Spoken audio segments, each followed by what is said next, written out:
आधी रात का समय था। आसमान काले बादलों से घिरा हुआ था। कुछ देर पहले तक सामान्य लग रहा मौसम अब भयानक रूप ले चुका था। बाहर कड़कती बिजली इतनी जोरों से गरज रही थी, ऐसा लगता था अपने ऊपर ही टूट पड़ेगी। सूरज कमरे में अपनी पत्नी के साथ सोया हुआ था। अचानक ही देर रात गए उसकी नींद टूटती है तो उसे महसूस होता है जैसे खिड़की के कांच को कोई जोर जोर से पीट रहा हो। चौंक कर सूरज खिड़की की तरफ देखता है तो उसे कांच के पीछे एक भयानक सी आकृति नजर आती है। कमरे में फैली मध्यम रोशनी में कांच पर दिख रहे उस आकृति को देखकर सूरज के शरीर में ठंड की एक लहर सी दौड़ जाती है। थोड़ी हिम्मत जुटाकर सूरज लालटेन उठाकर खिड़की को थोड़ा और नजदीक से देखने की कोशिश करता है तो पता चलता है खिड़की के कांच पर अब कोई आकृति नजर नहीं आ रही थी, लेकिन खून की छींटें कांच पर दिखाई दे रहे थे। कुछ देर पहले तक कांच को खटखटाने की जो आवाज सुनाई दे रही थी वो भी अब बंद हो गई थी। सूरज को कुछ समझ में नहीं आ रहा था। अनजान जगह है, सुनसान हवेली, और अचानक से ये भयानक दृश्य उसके दिमाग ने मानो काम करना बंद कर दिया था। इतनी रात को वो किसी से मदद भी नहीं मांग सकता था, इसलिए वो एक बार फिर आंखें बंद करके अपनी पत्नी के बगल में करवट लेकर लेट जाता है और सोने की कोशिश करने लगता है। कुछ देर बाद एक बार फिर से अजीबो गरीब सी आवाज सुनकर उसकी नींद खुलती है। सूरज को ऐसा लग रहा था जैसे कि कमरे की दीवारों पर कुछ घिसने की आवाज आ रही हो। वो आंख खोलता है तो देखता है कि उसके पास सो रही उसकी पत्नी जानवी वहां से गायब है। तभी अचानक सूरज को किसी के गुर्राने की आवाज सुनाई देती है।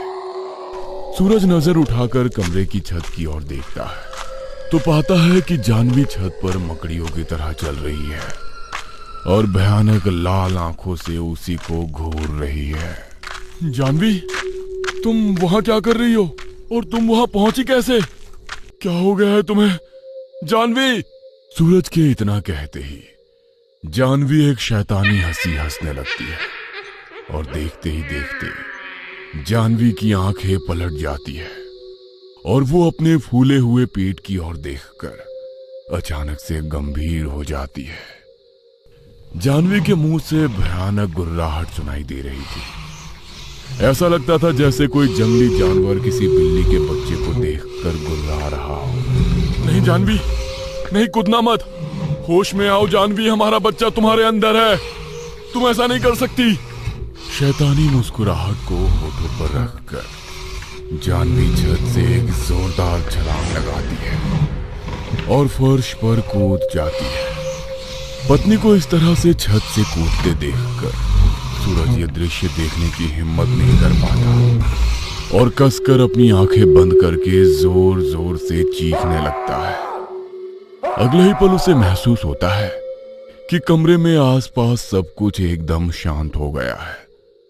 घबराते हुए सूरज अपनी आंखें खोलकर देखता है तो पाता है कि नीचे फर्श पर तो कुछ है ही नहीं और कमरे में जानवी कहीं भी दिखाई नहीं दे रही। जानवी कहां चली गई? ये सब क्या हो रहा है मेरे साथ? जानवी, जानू कहां हो? सूरज जानवी जानवी चिल्लाता हुआ अपने कमरे की बालकनी से बाहर निकलता है तो देखता है कि सामने ही उसे पीपल का पेड़ नजर आ रहा है और जानवी उसी पेड़ की एक डाल से उल्टी लटकी हुई जोर जोर से हंस रही है। सूरज, अब मुझसे भूख और ज्यादा बर्दाश्त नहीं हो रही है। देखो, वो हमारे लेफ्ट साइड में एक बड़ी सी हवेली दिख रही है और वहीं उसके आगे एक बड़ा सा छायादार पेड़ है।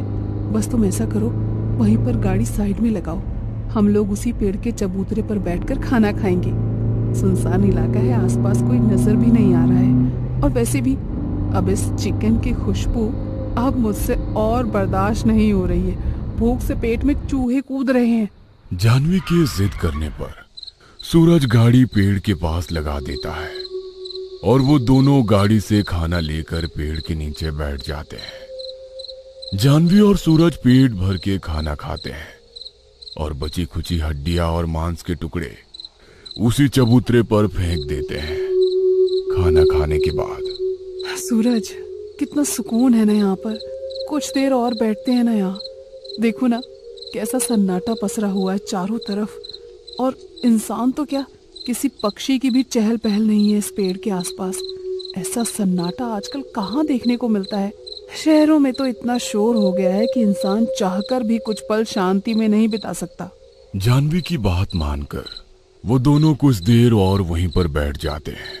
थोड़ी देर बाद, जानवी, दिन बहुत तेजी के साथ ढलता जा रहा है, अब हम लोगों को यहाँ से चलना चाहिए। और देखो ना, ये हवेली भी दिन ढलने के साथ साथ कितनी भयानक सी नजर आने लगी है। मुझे बहुत प्यास लगी है। पहले तुम गाड़ी से पानी की बोतल ले आओ। थोड़ा सा पानी पीकर हम लोग यहाँ से निकल जाएंगे। तब तक मैं यहाँ की ठंडी हवा थोड़ी देर और महसूस कर लूंगी। जानवी की बात सुनकर सूरज गाड़ी की तरफ पानी की बोतल लेने चला जाता है।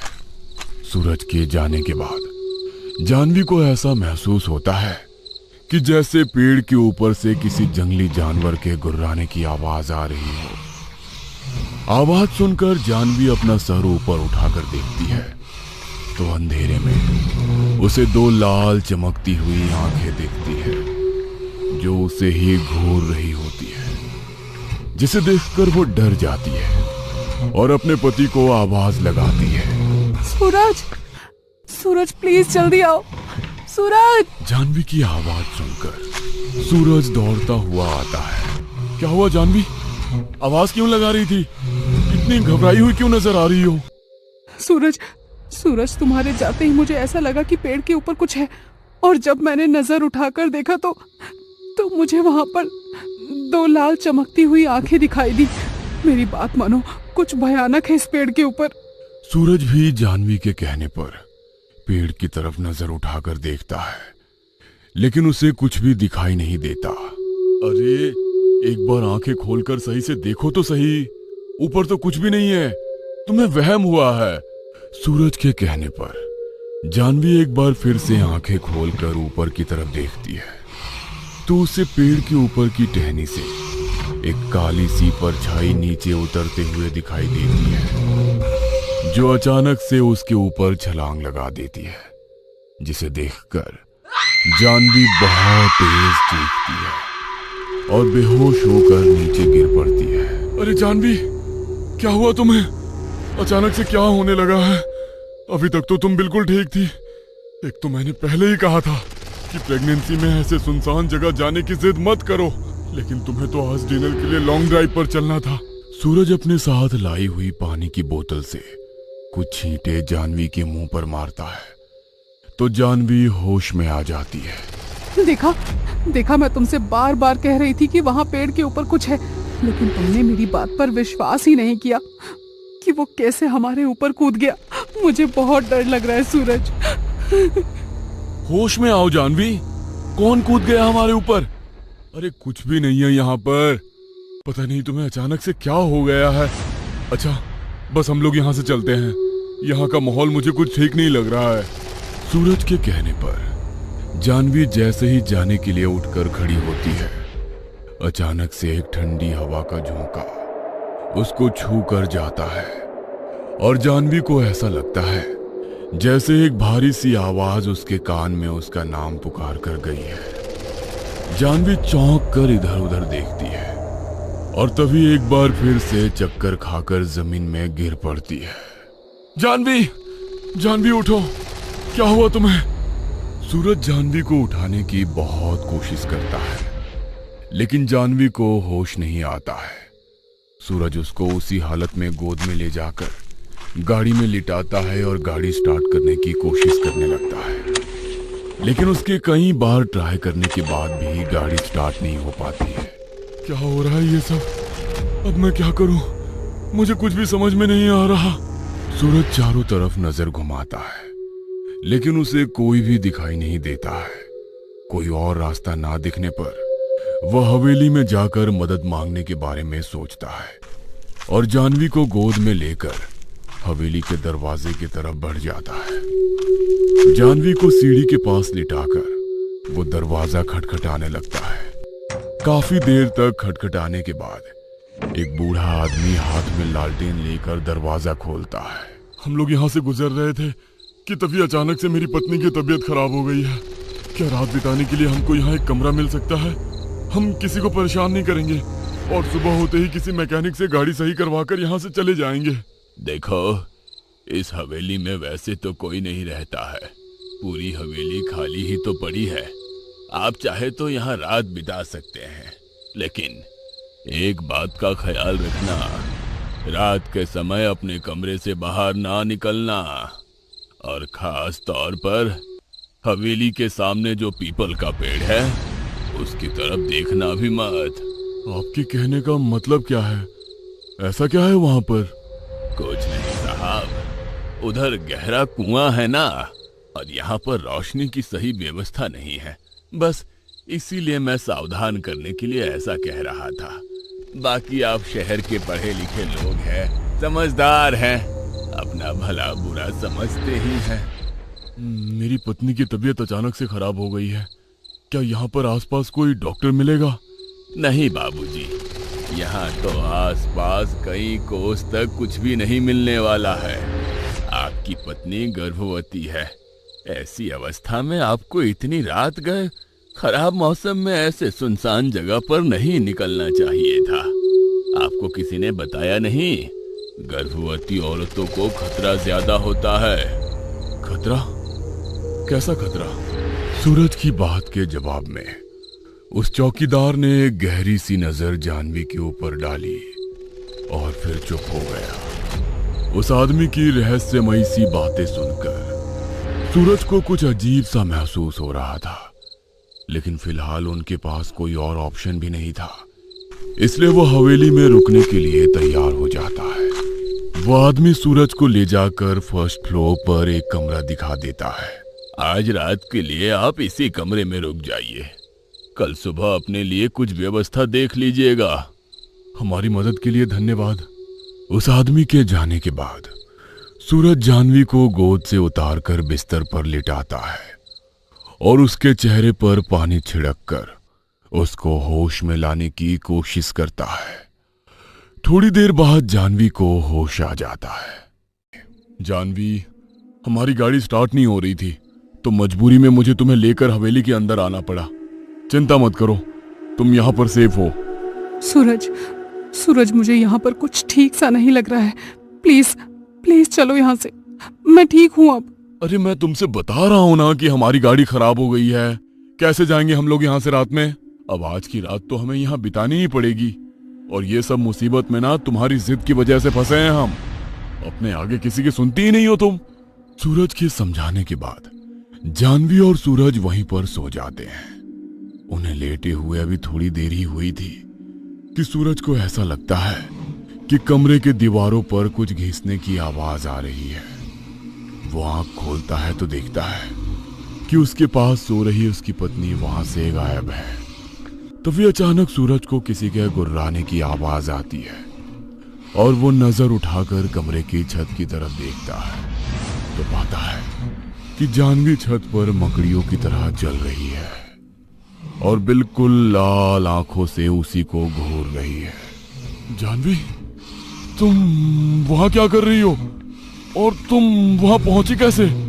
सूरज के इतना कहते ही जानवी एक शैतानी हंसी हंसने लगती है और देखते ही देखते जानवी की आंखें पलट जाती है और वो अपने फूले हुए पेट की ओर देखकर अचानक से गंभीर हो जाती है। नहीं जानवी, नहीं, कूदना मत, होश में आओ, हमारा बच्चा तुम्हारे अंदर है, तुम ऐसा नहीं कर सकती।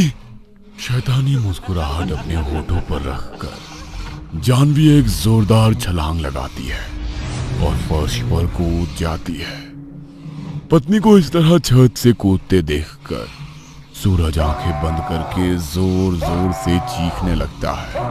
अगले ही पल उसे महसूस होता है कि कमरे में आसपास सब कुछ एकदम शांत हो गया है। घबराते हुए सूरज अपनी आंखें खोलकर देखता है तो पाता है कि नीचे फर्श पर तो कुछ है ही नहीं और कमरे में जानवी कहीं भी दिखाई नहीं दे रही है। जानवी कहाँ चली गई? ये सब क्या हो रहा है मेरे साथ? जानवी, सूरज जानवी जानवी चिल्लाता हुआ अपने कमरे की बालकनी से बाहर निकलता है तो देखता है कि सामने ही उसे वो पीपल का पेड़ नजर आ रहा है और जानवी उसी पेड़ की एक डाल से उल्टी लटकी हुई जोर जोर से हंस रही है। यह दृश्य देख सूरज के पांवों के नीचे से मानो जमीन खिसक जाती है और वो किसी तरह खुद को संभालते हुए जानवी जानवी चिल्लाता हुआ अपने कमरे से बाहर की ओर भागने लगता है। तभी उसे हवेली के केयरटेकर रामू काका सामने से लालटेन लिए उसकी ओर आते दिखाई देते हैं। क्या बात है साहब, कोई समस्या है क्या? आपके कमरे से चीखने चिल्लाने की आवाज आ रही थी, सब ठीक तो है ना? मेरी पत्नी जानवी वहां पीपल के पेड़ पर। इतना कहकर सूरज पसीने से भीगने लगता है। आपसे कहा था ना साहेब, उस पेड़ की तरफ मत देखना, लेकिन आप शहर के बाबू लोग किसी की बात सुनना ही नहीं चाहते। पहले गलती करते हैं, फिर जब भुगतने का समय आता है तो रोते हैं। सूरज अभी रामू काका से बात कर ही रहा था कि तभी उसे सामने से जानवी आती हुई नजर आती है। क्या बात है सूरज, तुम इतने घबराए हुए क्यों नजर आ रहे हो? जानवी, तुम तो वहां नीचे पेड़ के पास थी ना, इधर से कहां से आ रही हो? ये सब क्या हो रहा है मेरे साथ? अगर तुम यहाँ हो तो वो कौन थी? अरे मैं वहाँ पेड़ के पास क्यों जाऊंगी? मुझे तो बस थोड़ी घबराहट महसूस हो रही थी, इसीलिए मैं हवेली में टहलने के लिए निकल गई थी। तुम्हें वहम हुआ होगा। चलो, रात काफी हो गई है, अब सो जाते हैं। जानवी की बात सुनकर हैरान परेशान सा सूरज अपनी पत्नी का हाथ पकड़कर वापस अपने कमरे की ओर लौट जाता है और आंखें बंद करके सोने की कोशिश करने लगता है। इतना सब कुछ देखने के बाद अब तो जैसे सूरज की आंखों से नींद कोसों दूर भाग गई थी। काफी मशक्कत करने के बाद तकरीबन 1-1.5 घंटे के बाद सूरज की आंखें बंद होती है, लेकिन एक बार फिर रात में ही उसकी नींद टूटती है। उसे महसूस होता है कि उसके आसपास से कुछ भयानक आवाजें आ रही है।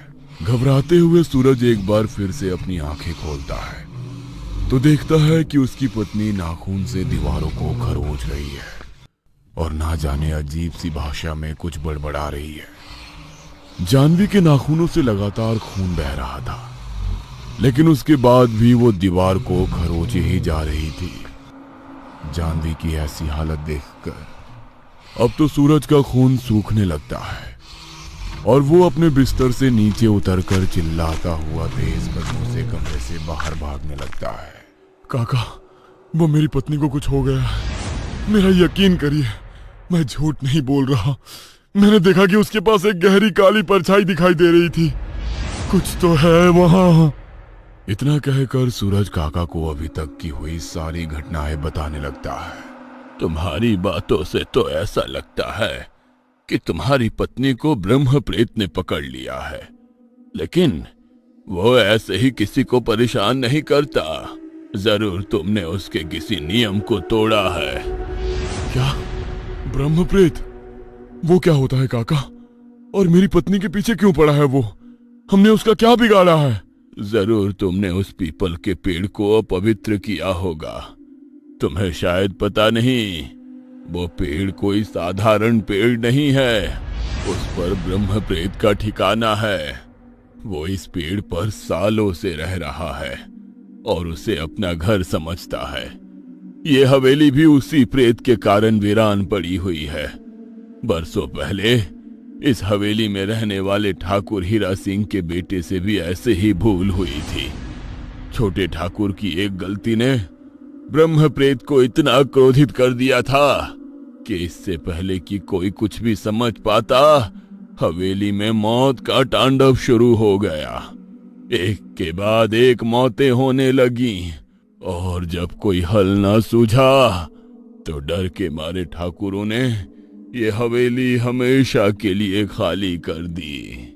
इतना ही नहीं, इस हवेली के आसपास कोसों दूर तक इंसान तो क्या, परिंदा भी पर मारने से घबराता है। तुम्हें ब्रह्म प्रेत की शक्तियों का अंदाजा नहीं है। उसकी एक नजर पड़ने से हरा भरा पेड़ सूख कर ठूंठ हो जाता है। तुम जानते नहीं किस बला से सामना हुआ है तुम्हारा। काका की बात सुनकर सूरज बहुत ज्यादा घबरा जाता है। लेकिन काका, कोई उपाय तो होगा ना जिससे मैं अपनी पत्नी और होने वाले बच्चे को बचा सकूं। मेरी पत्नी गर्भवती है, भगवान के लिए कुछ करिए। मैं अपनी पत्नी और नन्हे से बच्चे को कुछ नहीं होने दे सकता। सूरज की बात सुनकर काका उसे एक तांत्रिक के पास ले जाते हैं। मैंने अपनी सिद्धियों से पता लगा लिया है, उस पेड़ पर बहुत ही शक्तिशाली ब्रह्म प्रेत रहता है। उसकी ताकत के आगे कोई सामान्य इंसान टिक नहीं सकता। वैसे तो आपकी पत्नी के बचने की उम्मीद ना के बराबर है, लेकिन फिर भी एक प्रयास करके देख सकते हो। नहीं बाबा, मेरी पत्नी को कुछ नहीं हो सकता। प्लीज आप बचा लीजिए उसे। वो ब्रह्म प्रेत अभी तुम्हारी पत्नी के शरीर में है। अपना बदला लिए बिना वो उसके शरीर को छोड़ेगा नहीं। एक बार जो ब्रह्म प्रेत किसी से नाराज हो जाए तो फिर उसकी पीढ़ियां तक नष्ट कर देता है। इसे सामान्य प्रेत समझने की भूल मत करना। तुमने उसके पवित्र घर में जाकर मांस मदिरा का सेवन किया। इतना ही नहीं, मांस के टुकड़े भी वहां बिखेर दिए। तुम शायद जानते नहीं, ब्रह्म प्रेत ब्राह्मण प्रेत है। मानव रूप में उन्होंने ब्राह्मण बनकर जन्म लिया था। गलत मार्ग पर चलने के कारण मरने के बाद उन्हें स्वर्ग नहीं, ये प्रेत योनि मिलती है। तुमने मांस खाकर उसका धर्म भ्रष्ट किया है। अब वो अपना बदला लिए बिना शांत नहीं होगा। बाबा की बात सुनकर सूरज फूट फूट कर रोने लगता है। मैं क्या करूं, कैसे बचाऊं अपने परिवार को? ठीक है, एक अंतिम उपाय है। तुम्हें चलकर उसी पेड़ के नीचे शांति पाठ करना होगा, जहां पर बैठकर तुमने ब्रह्म प्रेत को मांस खाकर उकसाया था। अपनी भूल के लिए तुम्हें 100 बार नाक रगड़कर माफी मांगनी होगी। हो सकता है ब्रह्म प्रेत का क्रोध शांत हो जाए, लेकिन ऐसा भी हो सकता है कि उसका क्रोध बढ़ जाए और वो हम पर हमला करके हमारी जान ले ले। सोच लो, मौत को गले लगाने जा रहे हो। हम तो अघोर साधु हैं, हमें मृत्यु का डर नहीं, किंतु तुम गृहस्थ हो। अपना मन पक्का करके जवाब दो। सूरज के मन में अभी भी आस थी कि शायद उसकी पत्नी और बच्चा जीवित बच जाए, और वैसे भी अगर वो दोनों ही ना रहे तो ऐसा जीवन जीकर उसे मिलता ही क्या। सूरज को उम्मीद थी कि उसकी माफी मांगने से शायद उनकी जान बच जाए, इसलिए वो हर जोखिम उठाने को तैयार हो जाता है। बाबा और सूरज पेड़ के नीचे जाकर शांति पाठ के लिए सभी सामग्री जुटाते हैं और हवन करना शुरू कर देते हैं। ओम ह्रीं क्लीं चामुंडाय विच्चे। हवन शुरू होते ही वहां तेज हवाएं चलने लगती है। उन हवाओं में इतनी ठंडक थी कि सूरज का रोम रोम कांपने लगा था। अचानक ही हवाओं का शोर उसके कान के आसपास आकर फुसफुसाता है। चले जाओ यहां से, चले जाओ। सूरज अभी भी आंखें बंद किए लगातार मंत्र पढ़ रहा था। उसी समय पेड़ के ऊपर से एक के बाद एक पत्थर जाकर सूरज और बाबा के ऊपर गिरने लगते हैं, और इसके साथ ही किसी के गुस्से में गुर्राने जैसी आवाजें सुनाई देने लगती है। डटे रहना, अगर तुम इस समय घबरा गए ना तो फिर तुम्हें और तुम्हारे परिवार को कोई नहीं बचा सकता। पत्थरों के मार सहते हुए भी सूरज लगातार उस पाठ को करता ही जा रहा था। पाठ खत्म होने के बाद सूरज हाथ जोड़कर रोते हुए ब्रह्म प्रेत से अपनी गलती के लिए माफी मांगने लगता है। मैं अपनी भूल के लिए क्षमा मांगता हूँ, मेरे परिवार की जान बख्श दो। आपका अपमान करने का मेरा कोई इरादा नहीं था। अपनी भूल की माफी के लिए यह बच्चा आपके चरणों में 100 दीपक अर्पित करना चाहता है। आप अपना क्रोध छोड़कर इसकी भूल की माफी दे दीजिए। ये नादान है, नहीं जानता था आपका स्थान है ये। आप तो प्रेत राज हैं, आपसे कोई नहीं जीत सकता, इसलिए हम बस आपसे क्षमा याचना करने आए हैं। नाक रगड़कर माफी मांगने के बाद सूरज आंखें बंद करके वहीं पेड़ के नीचे बैठ जाता है और लगातार हनुमान चालीसा पढ़ने लगता है।